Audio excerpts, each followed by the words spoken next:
ஒரு தவறான வார்த்தையாவே இருக்கட்டும், ஒரு ஒரு கூறிய வார்த்தை பெண்ணுக்கு தான் இருக்கு. ஆணை பார்த்து அந்த வார்த்தை யாரும் சொல்றதே கிடையாது. பெண்களுக்கு வேலை குடுக்காதீங்கன்னு நான் சொல்லல. ஆண்கள் வேலை இல்லாம இருக்கறத அக்செப்ட் பண்ணிக்கோங்கன்னு சொல்றேன். ஆண்களுக்கு சின்ன எமோஷனல் அபியூஸ் வந்தா கூட குஷனிங் எல்லாரும் வந்துருங்க அப்படின்னு கேக்குற மாதிரி இருக்கு இது. தண்ணிக்குள்ள தூக்கி போட்டா நீந்துன்னு விட்டுரும். பட் அந்த ஃபேஸ் வந்து ஆண்களுக்கு ரொம்ப கடினமா இருக்கு. அப்ப என்ன நினைக்கிறீங்க? இப்போவும் வந்து ஆண்கள் மட்டுமே பவரா இருக்கணும், பெண்கள் அடங்கி போகணும்னு இல்ல நினைக்கிறீங்க? அந்த அப்படி இறந்துட்டு போன பிறகு ஒத்த ஆளா பிள்ளைங்களையும் வச்சுக்கிட்டு அந்த மனைவிகளாக பெண்கள் தானே அந்த கடனை அடைக்கிறாங்க. ஒரு தரப்புல என்ன சொல்றாங்க, இந்த காலத்தான் ரொம்ப நெருக்கடியில் இருக்கிறான், பிரச்சனையில் இருக்கிறான், கஷ்டப்படுறான் அப்படின்னு சொல்லக்கூடிய பெண்கள் ஒரு பக்கம். உங்களை மாதிரி மனுஷன்லாம் இருக்கனாலதான் கொஞ்சமாச்சும் மழை பெய்யுது. அப்படிலாம் ஒன்றும் இல்லை, ஆண் சௌரியமாக தான் இருக்கான். அப்படி பாவம்னு சொல்லக்கூடிய அளவுக்குலாம் ஒன்றும் கிடையாது. ஆண்கள் சௌரியமாக தான் இருக்காங்கன்னு சொல்லக்கூடிய ஒரு தரப்பு. சரி, நான் செவனேந்தானா போய்க்கிருந்தேன். நீங்கள் பார்க்குற வரைக்குமே எங்கெல்லாம் ஆண் பாவம்ப்பா ரொம்ப நெருக்கடியில் கஷ்டப்படுறான் அப்படின்னு எங்கெல்லாம் உங்களுக்கு தோணுது? சொல்றேன், மக்களுக்காக சொல்றேன். சார், நான் ஒரு அட்வொகேட். பெண்ணுக்கு இதுதான் அஃபென்ஸ் நடந்தா நீ கோர்ட்டுக்கு போகலாம்னு ஒரு அவுட்லெட் இருக்கு. ஆனா அதே விஷயம் ஆணுக்கு நடந்தா இதெல்லாம் ஒரு பிரச்சனையாடா, நீ எடுத்துட்டு வரியா, அது அஃபென்ஸே இல்லைன்னு சட்டமே பாரபட்சம் பாக்குதுன்னு என்னோட கருத்து. அப்ப நான் மட்டும் நான் இழுச்சவாளா? குழந்தைகளை பார்க்க வேண்டும்னு ஒரு இருக்கு, ஒரு கஸ்டடி கேட்குறாங்கன்னா பெண்களுக்கு தான் சாதகமா சட்டம் இருக்கு. எல்லாருக்கும் எமோஷனல்ஸ் இருக்கும், எல்லாருக்குமே வலி வேதனைகள் இருக்கும். குழந்தைய பார்க்க முடியல அப்படின்னா இவங்க போய் கேட்டா கூட அது கொடுக்க முடியாத சூழ்நிலை சட்டமும் அவங்களுக்கு துணை போறப்ப இவங்க அதிகமா பாதிக்கப்படுறாங்கிறது என்னுடைய கருத்து. ஓகே, ஒரு டைவர்ஸ் மாதிரியான இஷ்யூல ஆண்களுக்கு அந்த வாய்ப்பு கிடைக்கிறது இல்ல. அது மட்டும் இல்லாம பாக்குறதுக்கே விடுறது இல்ல. எவ்வளவு கேவலமான பிறவிங்க இல்ல நம்ம. எந்த ஃபேமிலினாலும் கடன் அப்படின்னா ஆண் மேலதான் வந்து விழுது. நல்ல அப்சர்வேஷன் இது. ஏன்னா பெருவாரியா கடனாளி அப்படின்னாலே இது ஆணாதான் இருக்கான்.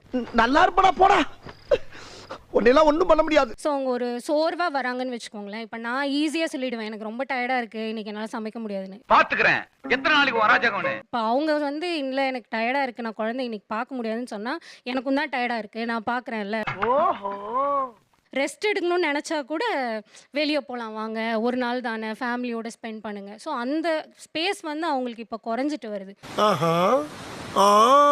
வேலைன்றது வந்து ஆண்களுக்கு கட்டாயம், பெண்களுக்கு ஆப்ஷன். யாரோடைய அழுத்தத்தினாலேயோ இதனாலேயோ என்னால் முடியாதுன்னா நான் முடியாது. ஆனா ஒரு ஆண் நான் வேலைக்கு போய் தான் குடும்பம் நடக்குமா, இந்த ஒரு வார்த்தை இந்த ஆம்பளை கேட்டுட்டாருன்னா நீ ஒரு ஆம்பளையான்ற ஒரு கேள்வி முதல்ல வரும். எப்படி சார் இவ்வளவு கரெக்டா சொல்றீங்க? எப்படி இப்போ எப்படி நம்ம பொம்பளைங்களை வந்து எப்பவுமே சாகிற வரைக்கும் நம்ம சமயக்கட்டு தான் நமக்கு கதிங்கிற மாதிரி பொம்பளைக்கு டேக் அடிக்கிறோமோ, அதே மாதிரி ஆண்களுக்கு உத்தியோகம் புருஷ லட்சணமே, சம்பாரிச்சே கூட்டணும். நமக்கு மட்டும் ஏன் இப்படி எல்லாம் நடக்கிறது? உனக்கு பிடிக்குதோ பிடிக்கலையோ, உன்னால முடியுமோ முடியலையோ, உனக்கு இயலுதோ அதெல்லாம் வந்து செகண்ட். என்னமா ஃபீல் பண்ணி கூவுறான்டா அவன். இப்போ ஒரு விமனால வந்து எனக்கு ஃபீலிங்ஸ் ஏதோ ஒரு கஷ்டம் இருக்கு அப்படின்னா என்னால வந்து அது ஈஸியா புலம்பிட முடியும், அழுதுட முடியும். ஐயோ ஐயோ. ஆனா அது மென்னால வந்து ஈஸியா புலம்பவோ அழுகவோ முடியாது. ஸ்டில் அவங்க வந்து ஒரு எமோஷனல் சப்ரெஷனுக்குள்ளே தான் இருக்காங்க. ஓ அப்படியா?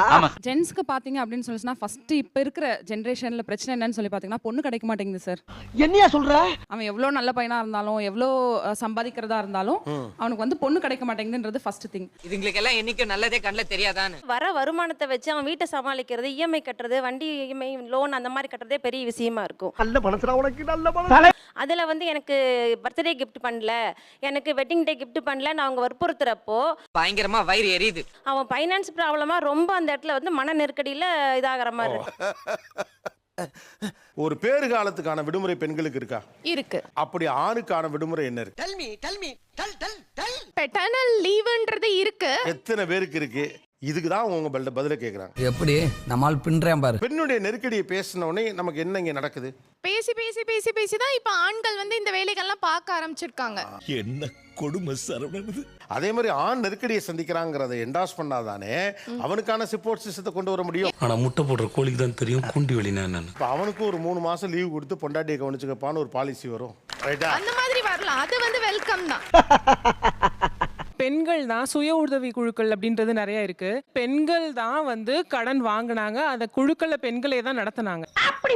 கஷ்டமான வேலைகளை செஞ்சு அவங்க சேமிச்சு கணவர் வாங்கின கடனுக்கு பதில் சொல்ற இடத்துலயும் பெண்கள் தான் இருக்காங்க.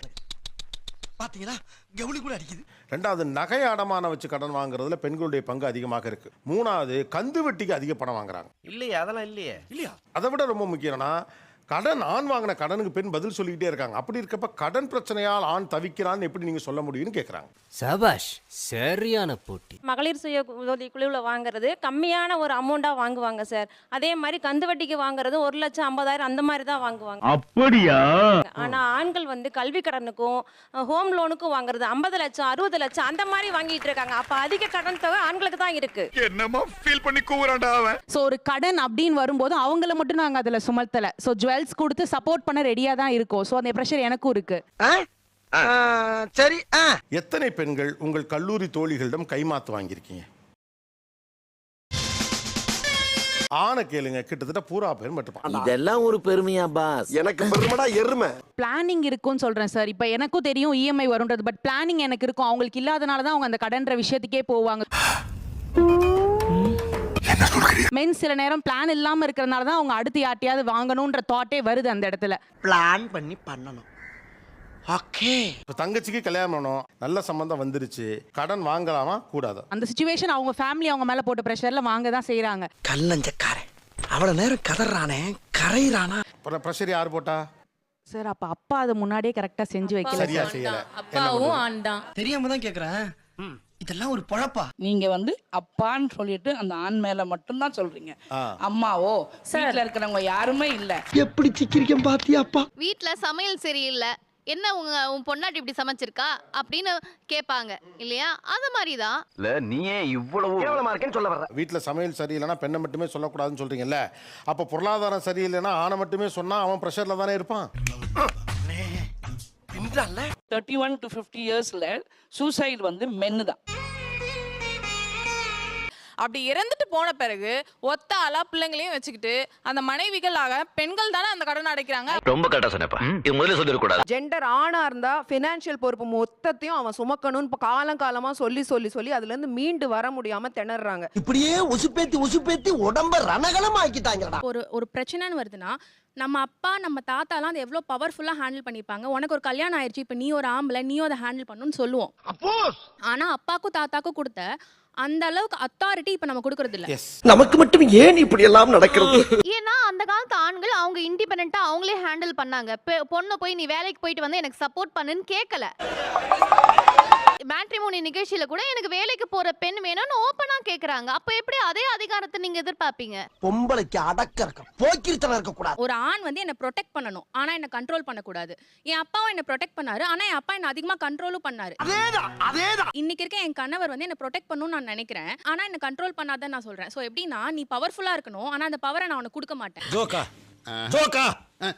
அப்ப என்ன நினைக்கிறீங்க? இப்போவும் வந்து ஆண்கள் மட்டுமே பவரா இருக்கணும், பெண்கள் அடங்கி போகணும்னு இல்ல, அந்த பாரடாக்ஸ்க்குள்ள ஆண்களை போடக்கூடாதுன்னு சொல்றேன். டப்பு நடிக்கிறீங்க. இவருக்கு பதிலா நீங்க லாயரா இருக்கு. தண்ணிக்குள்ள தூக்கி போட்டா நீந்தன் விட்டுரும். பட் அந்த ஃபேஸ் வந்து ஆண்களுக்கு ரொம்ப கடினமா இருக்கு. அதை தான் இங்க அக்னாலேஜ் பண்ண சொல்லி நாங்க சொல்றோம். கம்பெனிஸ் இப்ப என்ன பண்றாங்கன்னா என்ட்ரி லெவல் ஜாப்ஸ்ல நிறைய விமன் எடுக்கிறாங்க. அதுக்கு என்னப்பா விமனை வந்து எம்ப்ளாய்மெண்ட் குள்ள கொண்டு வரணும்ன்றதுக்காக எம்ப்ளாய்மெண்ட் ஆப்பர்ச்சுனிட்டி அதிகப்படுத்துறது இல்ல. அப்ப என்ன ஆகுது, நிறைய மென் வந்து அன்எம்ப்ளாய்ட் ஆகுறாங்க. ரொம்ப கெடுதல் பண்றீங்க எங்களுக்கு. ஆனா அந்த அன்எம்ப்ளாய்டா இருக்க மென்னை கல்யாணம் பண்ணிக்க எந்த ஒரு பொண்ணுமே ரெடியா இல்ல. பெண்களுக்கு வேலை கொடுக்காதீங்கன்னு நான் சொல்லல, ஆண்கள் வேலை இல்லாம இருக்கதை அக்செப்ட் பண்ணிக்கோங்கன்னு சொல்றேன். இன்னும் அவங்க சொன்ன மாதிரி உத்தியோகம் புருஷ லட்சணம்ங்கிற ஸ்டீரியோடைப்ல இருந்து நம்ம ஏன் இன்னும் வெளில வரல? டேய் அந்த தங்கத்தை தூக்கின்னு வாங்கடா. இன்னைக்கு இருக்க நெருக்கடியில் அவனுக்கு வேலை கிடைக்கல, ஏதோ 20,000 ரூபா சம்பளம், அவனுக்கு பொண்ணு கொடுப்போன்னு இங்கே கொடுக்குறீங்களான்னு கேட்குறாங்க. காம்படிஷன் ஹெவியா இருக்கு சார். அதுக்கேத்த மாதிரி நீங்க தான் இது பண்ணணும். இப்போ நீங்க என்ன யாரை தேடுறீங்க? பவர்ஃபுல்லான ஒரு ஆணை தான் தேடுறீங்க. தெரியாம தான் கேக்குறேன். இதெல்லாம் ஒரு பழப்பா? இப்போ வந்து படிச்சா உனக்கு திமிராயிடும், வேலைக்கு போற சம்பாதிக்கிறன்ற திமிரு, இது எல்லாமே ஒரு பெண் கேட்டுட்டு அந்த ஸ்டீரியோ டைப்ஸை உடைச்சிட்டு வெளில வந்திருக்கா. அங்கதான்டா இருக்கு இந்த ஸ்டேட் பாண்டியோட ட்விஸ்ட். ஆனா இதே மாதிரி ஸ்டீரியோ டைப்ஸை ஆண்கள் ஏத்துக்க ரெடியா இல்ல. ஏன் ஆண் ரெடியா இல்ல? இது ஒரு நல்ல கேள்வி. இப்போ வந்து ஒரு ஐடி கம்பெனில ஒரே ஒரு ஹஸ்பண்ட் மட்டும் வேலை பார்க்குறாரு, குழந்தைங்க இருக்காங்க, வைஃப் வந்து ஹவுஸ் வைஃப், லே ஆஃப் நடக்குது சார். என்ன கொடுமை சரவணன். அடுத்த வேலைக்கு அவங்க போற கேப்ல அந்த ஆணோட அம்மாவே வருவாங்க, தம்பி எப்ப அடுத்த வேலை பார்க்க போறான் அப்படின்னு ஒரு கேள்வி வரும். இதெல்லாம் தான்டா பேராண்டி கால கொடுமை. அவ்வளோ நம்ம சொல்ற அளவுக்கு, அவ்வளோ நம்ம ஐடியலைஸ் பண்ணி காட்டுற அளவுக்கு சொசைட்டி பாசிட்டிவா இல்ல சார். ஒரு பெண் வேலைக்கு போனா, அவளுக்கு முன் அனுபவம் அதுக்கு முன்னால இல்லை, ஆண் தான் ரொம்ப காலம் வேலை பார்த்துட்டு இருந்தான். ஒரு பெண் வேலைக்கு போனா அவ அதை சரியா பண்ணுவான்னு இந்த சமூகம் நம்புச்சு. யாரா நீ? இவ்வளவு டேலண்டட் ஆகுற. ஒரு டீச்சர்கிட்ட இந்த ப்ரொஃபைலுக்கு வேலையை கொடுத்தா டீச்சர் பர்ஃபெக்ட். அவ்வளோ பெண் டீச்சர்கள் எப்படி வந்தாங்க? ஒரு ஆஃபீஸ் ஒர்க்கில் இந்த வேலையை அவங்க கரெக்டாக பார்ப்பாங்கன்னு நம்புச்சல. அலுவலக பணிகளையும் இந்த நிர்வாக பணிகளையும் மேனேஜ்மெண்ட்டையும் பெண்ணால பண்ண முடியாது, அவ்வளவு பண்ண தெரியாது அப்படின்னு நம்ம நினைச்சிருந்தா என்ன ஆயிருக்கும்? இப்ப நான் என்ன உங்கள்ட்ட சொல்றது? இப்போ ஒரு பையனுக்கு அவனை அசிங்கமா அவனை செக்ஷுவலைஸ் பண்றாங்கன்னு வச்சுக்கோங்க. அப்போ ஒரு பையன் கிட்ட போய் சொன்னாலே என்ஜாய் பண்ணிட்டு போயிடுறா. அப்ப லா எப்படி நினைக்குது? அவனுக்கு மானம் இல்ல, ரோஷம் இல்ல, வருத்தமா நம்ம கொண்டு போய் எங்கேயுமே வைக்க முடியுது இல்ல. நான் குமார் அவசரப்பட்டிய நியாயப்படி பேசலாம். ஒரு ஆண் அடி வாங்கி தலையில ரத்தம் ஊத்த கதறிட்டு போலீஸ் ஸ்டேஷனுக்கு போறத நீங்க எத்தனை தடவை பார்த்திருப்பீங்க? நீங்க என்ன எல்லாத்துக்கும் கேள்வி கேட்டுங்கறீங்க? ஏன் பிசிக்கல் அபியூஸ் மட்டும் பாக்குறீங்க? சரிமா, பிசிக்கல் அபியூஸ்ல உயிர் போகும், கை உடைஞ்சிடும், தலையில நரம்பு கட் ஆயிடும். அத பத்தி ஏன் பேசுறீங்கன்னு எப்படி கேட்க முடியும்? ஒரு வார்த்தை சொல்லிட்டா அது வலிக்குது அப்படின்னு உட்கார்ந்து இருக்கிறது வேற. சாபாஸ், சரியான போட்டி. நான் நிறைய பார்த்ததுனால நான் பேசுறேன். எனக்கு இருக்கிற குமரன் நான் சொல்லல, இன்ஃபேக்ட் பர்சனலா அனுபவிச்சதுனால நான் சொல்றேன். சோலி முடிச்சு. அவங்க என்ன சொல்றாங்கன்னா இமோஷனல் அபியூஸ் ரெண்டு பக்கத்துலயும் நடக்குது. ஆனா பிசிக்கல் அபியூஸ் அதிகமாக பெண்ணுக்கு தான் நடக்குது. ஐயோ, ஒரு தவறான வார்த்தையாவே இருக்கட்டும், ஒரு கூறிய வார்த்தை பெண்ணுக்கு தான் இருக்கு. ஆனா பார்த்து அந்த வார்த்தை யாரும் சொல்றதே கிடையாது. அப்படி பாரு, சூப்பர் சீனரி. கணவரோ பார்ட்னரோ கிடையாது, தொழில்ல இருக்கவங்க, கூட வேலை செய்யறவங்க, ரோட்ல வரவங்க எல்லாரும் ஒரு பெண்ணை பார்த்து அந்த அசிங்கமான வார்த்தையை டெய்லி சொல்லிடுவாங்க. ஆணுக்கு அந்த வார்த்தையே இல்ல சார். சந்திக்கிறதுக்கு அவங்களுக்கு அவுட்கம் இருக்குல்ல சார்.